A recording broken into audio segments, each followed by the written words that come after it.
Très heureux de vous retrouver. Tout va bien? Voilà, Hazak. Alors, Bechukotai, im Bechukotai telechu.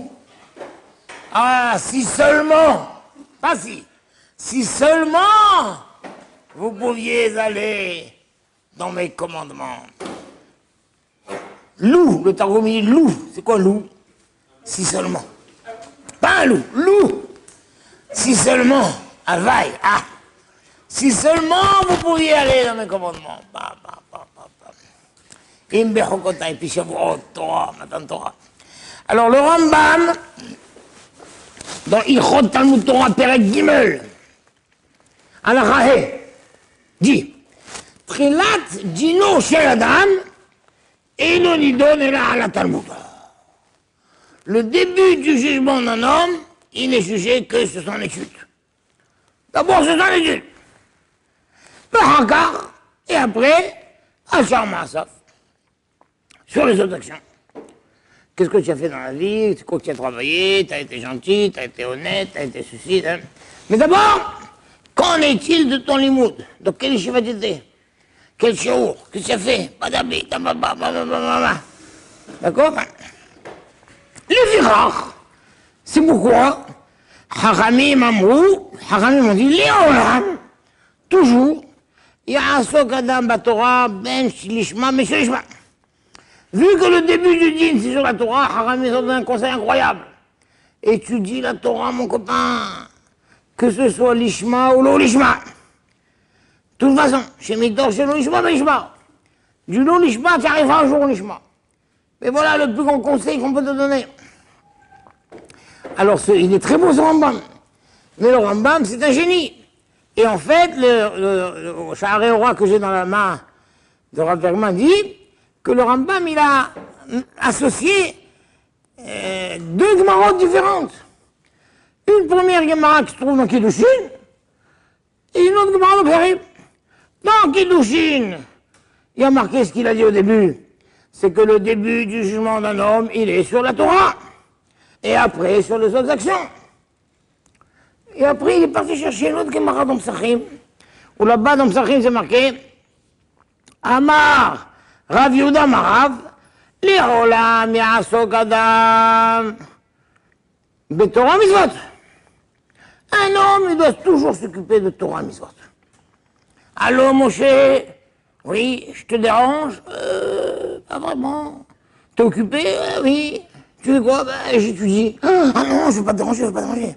Non, je te rappelle demain, je te rappelle demain. Allô, Moshe? Je te dérange? Pas vraiment. T'es occupé un petit peu? Qu'est-ce que tu fais? Je suis en train de faire une mitzvah là. Ah non, je vais pas te déranger, non, je te rappelle demain. Allô, Moshe? Oui? Je te dérange? Pas vraiment. T'es occupé? Ah oui.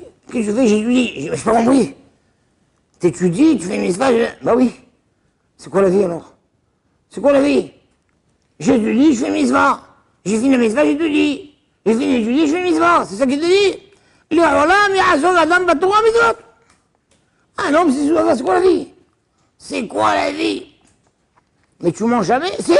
Mais quand je mange, c'est une mitzvah. Et tu dors jamais? Si. Quand je dors, c'est une mitzvah. Et tu te promènes jamais? Si. Mais quand je me promène, c'est une mitzvah. Tu respires jamais? Si. Mais quand je respire, c'est mitzvah. Toute ma vie, c'est quoi? Mitzvah, Torah, Torah, mitzvah, Torah, mitzvah.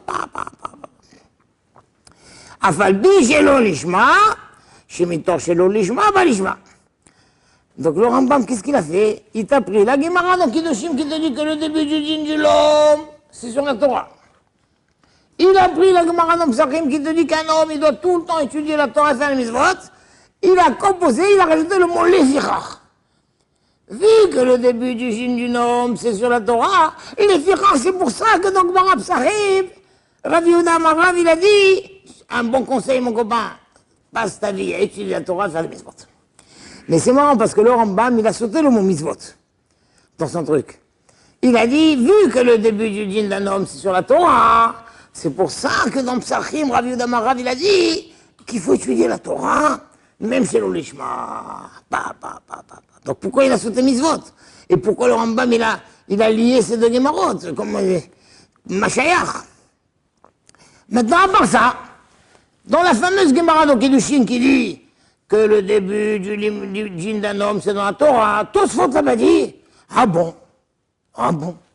Pourtant, Rava, dans Perek Bameh Madlikin, Maseret Shabbat, Daf Lamed Aleph Amud Aleph, Rava, il a dit pas du tout. Il a dit que chez Marnissi, Madame les djinns, quand on fait rentrer un homme pour le djinn, asseyez-vous, vite, très bien. On a quelques questions à vous poser, vous permettez? Bien sûr, je suis là pour ça. Voilà. Alors, on lui demande, Nasata Vedatata Be'emuna?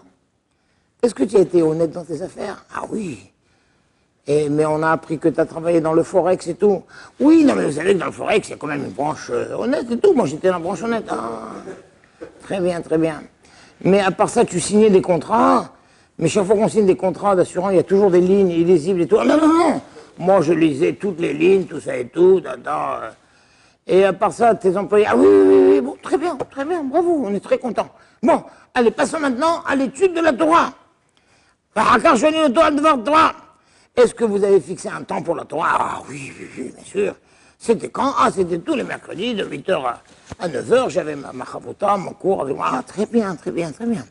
Puis le Balda Berhorma, est-ce que tu es resté assis comme ça à écouter maintenant, ou tu as posé des questions pour essayer de comprendre? Ah non, je posais des questions pour comprendre, tout ça et tout. Ah, bah, très bien, mais c'est parfait tout ça. Allez, Gan Eden, voilà. Voilà, donc en tout cas, Rava, il a dit, on commence par les actions et après la Torah. Et comment la Gemara d'Okedushin a dit que on commence par la Torah, ensuite les actions? Tosfot donne une réponse extraordinaire, il dit non. Ah là là, il te dit, Tirsu Dafka Le'inyan Sheila. Les questions, on va commencer par les questions sur la vie, que vous avez fait dans la vie, c'était quoi vos affaires, On commence par questionner sur les affaires. Après, on dit, bon, très bien, maintenant qu'en est-il de la Torah? Mais par contre, si les réponses étaient négatives, dites-moi, vous avez été très honnête dans vos affaires? Pas vraiment, vous savez, avec les divisions, blablabla. Et dans les contrats que vous signez, il n'y avait pas des lignes un peu... Oui, c'est comme tout le monde, hein, ah bah. Et l'étude de la Torah, j'ai fait ce que j'ai pu. Vous aviez un temps fixe et tout, c'est difficile. Mais quand vous étiez au cours, vous posiez des questions, je suis tellement crevé que je m'endormais. Bon, allez! On va commencer maintenant, allez passer l'ensemble de côté. On commence la punition. La punition, on la commence sur la Torah. C'est bon, c'est pas bon. Les questions, on interroge sur les affaires. Mais là, et après la Torah, mais quand on arrive à la punition, on va punir sur la Torah et ensuite ses affaires. Et comme ça, on a réuni les deux Gemorot. C'est beau, c'est pas beau ça. Mais Tosfot, dans Maseret Sanhedrin, donne une deuxième réponse. Toujours la question, on commence par quoi alors? On commence par quoi? Par la Torah ou par les affaires? Tosfot dit comme ça, non, en vrai, Tchilat, Gilou Dino, Bemash et la Choum et de la Torah. En vrai, le début de la révélation de son dîn, c'est l'abandon de la Torah. Ça veut dire quoi?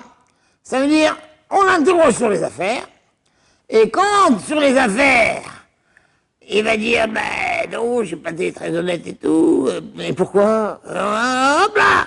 C'est parce qu'on n'a pas étudié. Ah! La Torah, c'est le guilouille de ces affaires. Pour comprendre ça, la fameuse Gemara très connue, où trois s'arrivent devant le Dieu. Le pauvre, le riche et le beau gosse. Le pauvre vient dire, vous avez étudié la Torah? Non, j'ai pas pu, on était pauvres et tout, j'ai passé mon temps à ramasser de l'argent pour mourir en famille, Attendez, vous n'avez pas pu être aussi pauvre que Hillel. Hillel aussi, il était très pauvre, et quand il n'avait pas de quoi payer le Beth Midrash, il est monté sur la lucarne, et il a donné l'oreille comme ça vous donnez. Alors racontez pas de bêtises, hein, d'accord? Hop là, allez, rappelez-vous. Le riche, vous avez étudié la Torah, vous êtes un moi. Quand j'avais le temps, d'être passé d'un Boeing à l'autre, des contrats, et tout, non, mais je peux pas, moi, j'avais pas le temps. Oh là là là là! Vous n'avez pas pu être aussi riche que Rabbi Eliezer bar Chassoum. Il avait des biens partout, des bateaux, des champs, des marchandises d'eau, et quand même, c'était un grand ami Hacham. Allez, rhabillez-vous. Le beau gosse. Ça va? C'est bien? Elle est belle votre mèche, là, ouais, pas mal. Alors, vous avez étudié la Torah? Ah bah non! Ah bah non! Comment vous pensez? De quoi? Je ne savais pas. trop grand Sarah, trop de sollicitations, quoi. Qu'est-ce que vous nous dites par là? Bah, la routine, quoi. Les femmes, l'alcool, la drogue et tout, vous voyez ce que je veux dire? Ah non, non, on ne voit pas du tout ce que vous voulez dire. Ici, on est dans le ciel. Il n'y a pas du tout ça. Non, non, non. Bon, vous pouvez pas comprendre, mais c'est pas possible. C'était pas possible. On dit, attendez, attendez. Tout beau gosse que vous êtes, vous n'êtes pas aussi beau gosse que Yosef Hatzadik. Et Yosef Hatzadik, il avait plus que vous. Lui, il avait une, et chez le Potiphar, qui lui donnait tous les jours 1000 pièces d'argent. Et tous les jours, elle faisait ça, elle s'habillait, se changeait, dabadi, badada, badada. Et il a résisté. Comment il a résisté? Forcément en étudiant Torah. Puisque comme le Mishnah Sichem dit, Baretzi Torah Tavlin, Baretzi Sarah Tavlin. C'est pas possible de lutter contre les Sarah autrement que par le Torah. Donc Yosef Hatzadik, bien qu'on ne trouve pas, il et elle, on trouve qu'il a étudié. Rabbi Elazar Torah. Yosef, on ne trouve pas qu'il a étudié. Mais ça ne peut être que ça. Comment Yosef a pu échapper aux sollicitations de chez Potiphar? Forcément étudier. Donc vous aussi, il fallait étudier, mon ami. Il fallait étudier. Donc c'est ça que le Tosfot dit. Trilat, chaque question que tu peux poser à quelqu'un, t'as été honnête? Non. Pourquoi? J'aimais trop l'argent. J'aimais trop l'argent, je pouvais pas. Mais il fallait étudier. Si j'avais étudié, ça aurait calmé ton essor. T'as mangé cachère? Ah non. Quoi? J'aimais trop les crevettes. Ah, les crevettes. Ah, les crevettes. Ah, vous voulez que je vous parle des crevettes? Non, non, non, non, pas la peine de parler des crevettes. Mais il fallait étudier. Si vous aviez étudié, bah, oui, mais si vous saviez comme c'était bon les crevettes, mais il fallait étudier. Vous avez étudié, ça aurait calmé, c'est ça. Donc ça qui dit trilat, gilou, dino. Le trilat du gilou, dino. Donc ça que le rabbin me dit. Le début du din d'un homme, c'est sur la Torah. Mais comment? Mais la Gemara dit que c'est sur Massa Matan. Oui, c'est sur Massa Matan, mais sur chaque chose qu'il va dire, jamais Sarah trop grand, on lui dira, mais pourquoi t'as pas étudié? Avec ça, on comprend que le Eshat Torah, le soldat, il voit une femme, une captive là-bas, alors Hachem dit, allez, il vaut mieux qu'il apprenne à permission qu'à interdiction. L'autre du bras Torah, elle a Kenegel Sarara. Pourquoi? On lui dit, attends, va étudier, calme-toi un peu. Mais non, on est en pleine guerre. En pleine guerre, il ne peut pas étudier. Il a une Sarara de folie. Il est en pleine guerre. Il ne peut pas étudier. Il n'a pas le remède. Alors la Torah dit, tu as le droit. Tu as le droit là-bas. Tu le racontes. Pareil, la Gemara ici, elle raconte que Ilta, la femme de Rav Nachman, elle a dit à son mari, mais tu m'as toujours appris que tout ce qui est interdit en Torah, on trouve en permission. Parce que la Torah interdit le sang, mais on a le droit de manger le foie. Le foie, c'est 99% de sang. Donc on le fait griller et on mange. La Torah, elle interdit le hazir, mais il y a un poisson qui s'appelle shibuta. Le cerveau de ce poisson, il a le goût du hazir. La Torah, elle interdit de manger les graisses helev, mais quelqu'un qui va tout près manger du helev, et il chasse un gibier, un bouc ou une chèvre, je sais pas quoi, une haya, et il peut manger. Tout ce qui est interdit dans la Torah, il y a son correspondant en permission. Donc moi, il y a interdit de Torah, Bassar Halav, trouve-moi le correspondant permis. Il existe. Il a appelé le boucher, il lui a dit, fais la shrita d'une vache, et tu coupes la mamelle tant qu'elle est pleine de lait, tu la fais griller, tu donnes à la femme. Bon, il dit, voilà, là tu manges la mamelle. C'est un mélange de viande et de lait, et c'est permis comme ça. Pourquoi?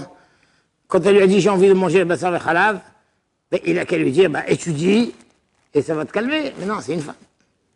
Vu que c'est une femme, elle n'a pas de mitzvah d'étudier, donc si cette femme-là, elle a Issachar de folie, je veux manger bassar halav, je veux manger bassar halav, je peux pas, je fais des cauchemars et tout, hop là. Mais un homme qui dit, le type il dit je rêve d'un sandwich jambon-beurre. Ah, et sans beurre, non, sans beurre, ça n'aime pas, je veux avec le beurre. Et le beurre, tu le veux dessus ou en dessous? Ben, les deux, si c'est possible. Voilà. Et ton sandwich jambon-beurre, tu le veux pendant l'année ou à Pessah? Non, à Pessah. Et tu veux pas matzot, jambon... Non, baguette, jambon-beurre, à Pessah. Tu sais quoi? Va étudier! Bon, Hugo, va étudier, ça va te calmer. Ça va te calmer, va étudier. D'accord? Donc ça qui te dit, celui-là, le pauvre, le riche, le beau gosse, va étudier. Et ça va te calmer. Mais maintenant, le gars, il dit, mais attendez, je comprends pas. Où va étudier? Je suis dans l'enfer, dans les trucs. Quel étudier? De quel Torah? Il te dit, c'est pour ça. Ah, le Rambam, il t'a fait la deuxième partie. C'est pour ça que les Chachamim, ils ont dit, étudier, même chez l'Olishma, chez Métor, chez Lishma, ça veut dire la Torah en tant que ségoula de calmer les Yetzirah, même une Torah chez l'Olishma, elle calme. Alors, mais ça veut dire quoi? C'est quoi l'Olishma? L'Olishma, vous devez savoir, il y a 3 niveaux dans l'Olishma. Il y a un niveau complètement interdit, ça s'appelle les canters. Quelqu'un qui étudie pour attaquer l'autre. Il dit, je vais le casser celui-là, je vais le casser. Ça, il faut pas, ou pour critiquer la Torah, n'importe quoi. Ça, on dit, il aurait mieux valu qu'il ne vienne pas au monde, celui-là. Ça, c'est absolument interdit. Par contre, il y a 2 autres niveaux. Un niveau un peu noble, il n'étudie pas vraiment pour la mitzvah, mais il étudie parce qu'il a peur d'être puni. J'ai peur d'être puni, il paraît que celui qui n'a pas étudié va au Guéna, mais moi j'ai peur. Il étudie parce qu'il a peur d'être puni. Ou, un peu plus noble, il étudie pour avoir Gan Eden, pour la récompense. Il paraît qu'il y a une super récompense, tout ça et tout, moi je veux la récompense. Donc il n'étudie pas vraiment l'Ishma pour l'amour de la Torah, il étudie pour des questions qui le tuent les peines. Voilà, mais c'est bien. Mais il y a un autre Lishma, un autre Shelo Lishma, qui n'est pas du tout pour la mitzvah.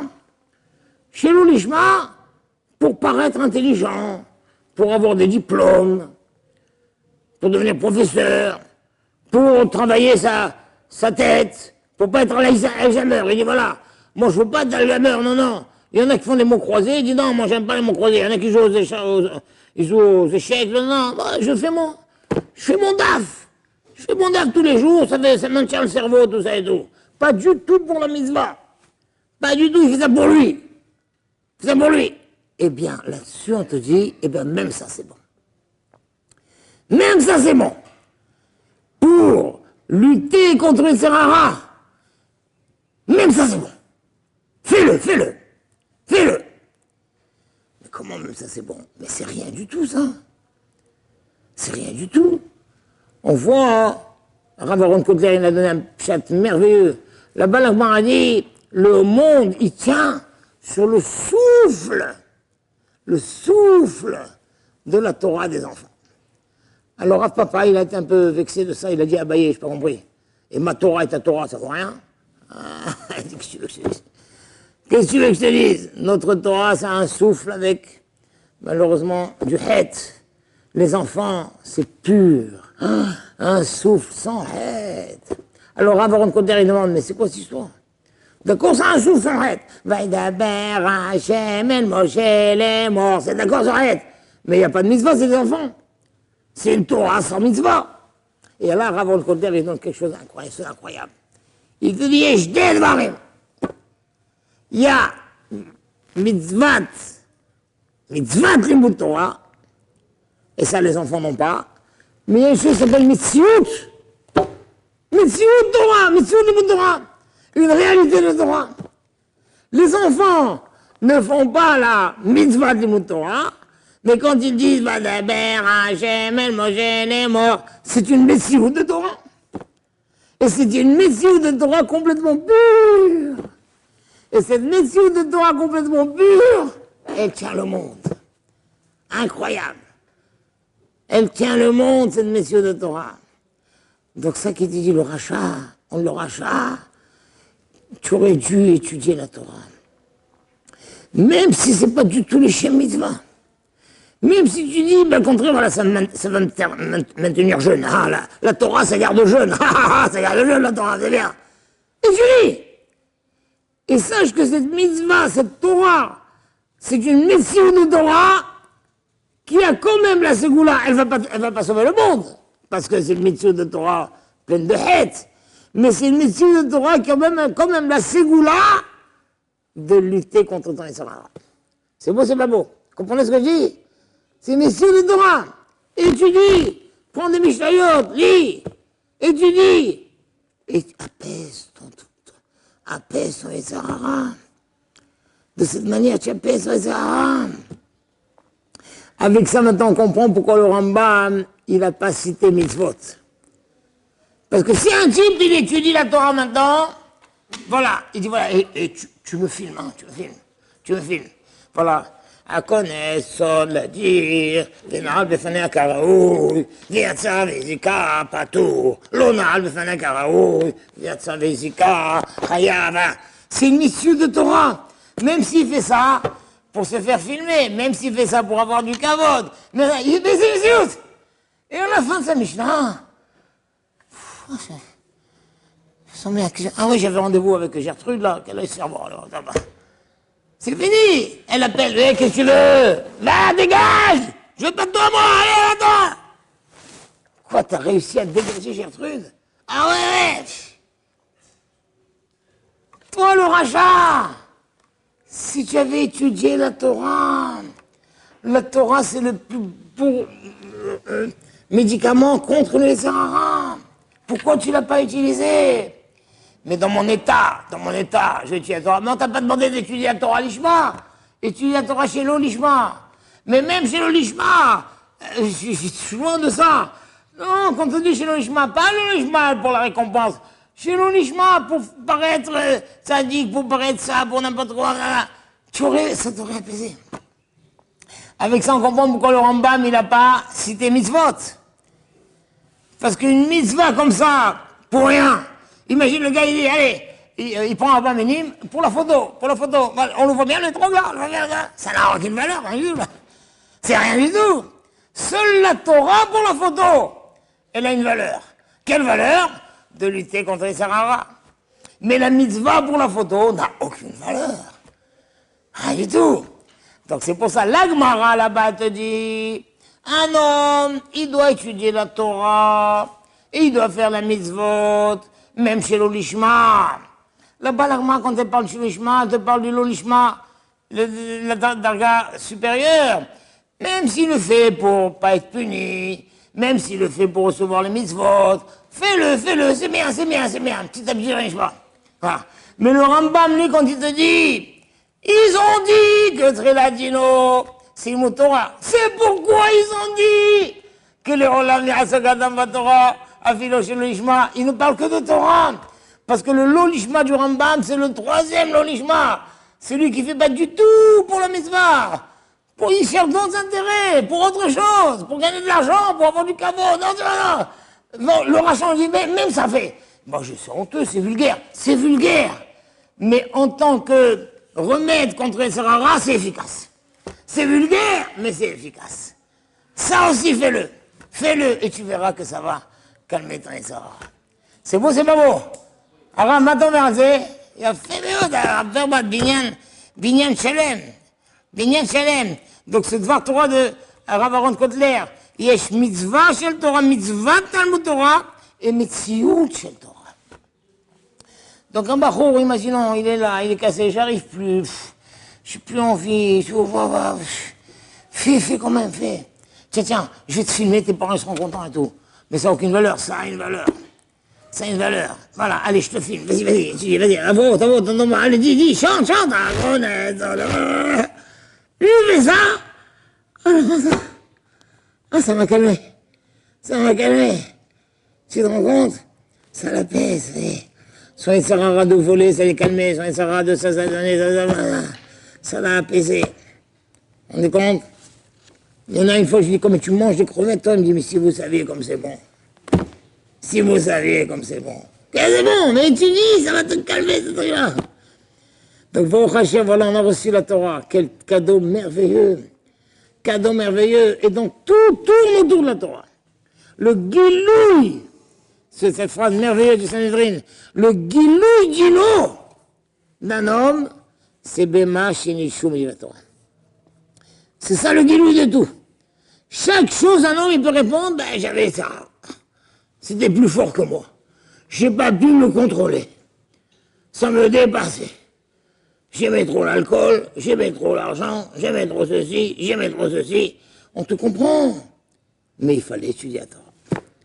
Même dans le degré de l'olishma le plus vulgaire, mais il y a quand même la ségoula de calmer les Torah. C'est moi, c'est pas beau? Magnifique. Mes amis, qu'Hachem vous bénisse. Ça y est. C'est bien, hein? On peut poser une question? Hein? Oui, vous avez des questions, allez-y. Vous avez dit que selon le nom du Rav Aaron Kotler, Oui. que la Metsiout de Torah, Voilà. c'est même que les enfants ils sont pas prêts à vivre de mitzvah, c'est une sgoula contre eux, etc. Voilà, pour les enfants, c'est autre chose. C'est une messieurs de Torah pure, ça tient le monde, c'est encore plus fort. Donc même qu'ils ne sont pas Metsouvim, ça tient le monde, très bien. Mais même qu'ils ne sont pas Metsouvim, Voilà, mais c'est une mission de Torah. ils ont dans cette Torah la possibilité de vivre dans le monde. Voilà. Alors comment ça se fait que dans Rav Nachman, quand sa femme lui a posé la question je veux quelque chose de Bassar Bechalal, vous avez posé la question pourquoi elle n'a pas étudié? Vous avez dit parce qu'elle n'était pas Chaïvet. Mais selon le Rav Aaron Kotler, même si elle n'est pas Chaïvet, elle a une médecine. Voilà, c'est pas mal, c'est une très bonne question ce qu'a posé le roi. Mais peut-être qu'une femme, on ne peut pas lui demander. C'est pas chayar pour elle. C'est pas chayar, c'est comme l'otilbash. Voilà, mais c'est tout, on ne peut pas lui conseiller ça. C'est comme l'otilbash, si on va dire bien un pantalon, c'est pas son truc. Bon, c'est pas ça. Un enfant, hein, c'est son truc. Il est hâtif, lui, on te fait soulever. Voilà, très bonne remarque. La femme, en fait, elle n'a pas de. On dirait que non. De Torah comme un homme, une étude. On voit que c'est nulle part mentionné le srout de l'étude de la Torah de la femme. C'est mentionné qu'elle attend son mari pour le Beth Midrash, qu'elle encourage ses enfants, tout ça et tout. Mais nulle part mentionné le mot de Torah de la femme elle-même. Donc c'est même pas une étude de Torah, peut-être. Chazak. Que Hachem vous bénisse, mes amis, je vous aime!